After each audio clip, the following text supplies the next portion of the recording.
আসলে ধান কাটা পরে দেখেন যে আসলে যে ডিজিটাল সেটাই দেখেন যে আমি ভিডিও করেছিলাম। তো এখন এই যে ধান আনলোড করছে, এই গাড়ির একটা পাইপ আছে, ওই পাইপের মাধ্যমে এই যে ধান একেবারে ট্রলিতে চলে আসছে, যেটাকেই বলা হয় আধুনিকতার ছোঁয়া। এই যে দেখেন এখনই হচ্ছে যে ধান কিন্তু আনলোড হবে। আর এখানে কিন্তু যখন ধান লোড হয়ে গিয়েছিল তখন কিন্তু একটা সাইরেন বাজছিল।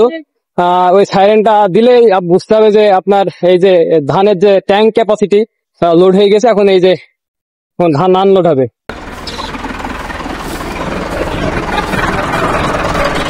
এই যে ড্রামের ভিতরে ধান ভর্তি হয়ে গেলে পরে ওই মেশিন অটো আপনাকে মানে সংকেত দেবে। ধান ড্রামের ভিতরে লোড হয়ে গেলে পরে আপনার অটো সংকেত দেবে যে ধান ভর্তি হয়ে গেছে, তখনই ধান আনলোড করতে হবে। আনলোড করতে হবে। আধুনিক মেশিন একেবারে সবকিছু সুইচের মাধ্যমে, সবকিছু সুইচের মাধ্যমে। এই যে এখানে জায়গায় জোড়াই যায়, দেখেন কোনো জড়ানোর কোনো ইয়া নাই, বিকল্প নাই। এই যে সুইচ টিপলেই কিন্তু আপনার সুইচ গুলো কোথায়, সুইচ গুলো এই যে এখানে, এই যে এখানে সুইচ আছে। এই যে দেখেন এটা দিয়ে সামনে যাওয়া, এই যে মারাই, এই যে এটা অ্যাক্সেলেটর, এই যে থ্রেশিং ড্রাম, কাটার, এই যে এটা দিয়ে আপনার আগে পেছে ডাউন।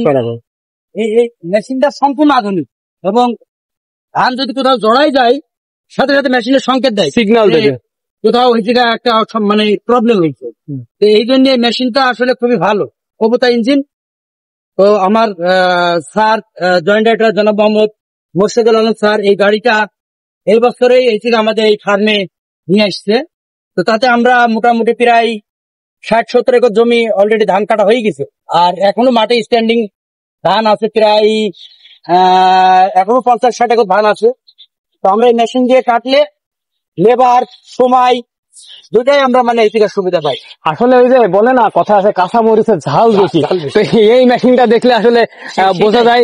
কিন্তু এখানে ফার্মে কিন্তু এর থেকে অনেক বড় বড় মেশিন কিন্তু হারভেস্টার আসে। তো এই ছোট মেশিনটাই কিন্তু নিমিশে ধান কিন্তু একেবারে শেষ করা হয়। এই যে দেখতে পাবো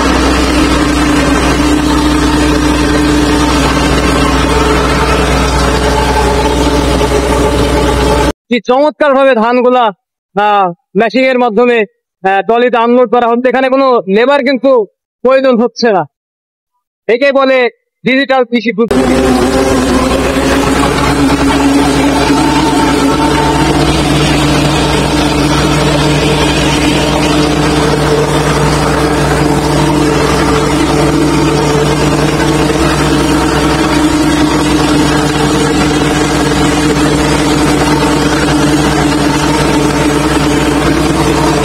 আর ধানগুলা দেখেন ভাই কি পরিষ্কার, একেবারে ফ্রেশ ধান। এগুলো এখন হচ্ছে খামারে নিয়ে যাওয়া হবে এবং নিয়ে যাওয়ার পরে একটা নির্দিষ্ট তাপমাত্রায় ধানটাকে ঠোকানো হবে।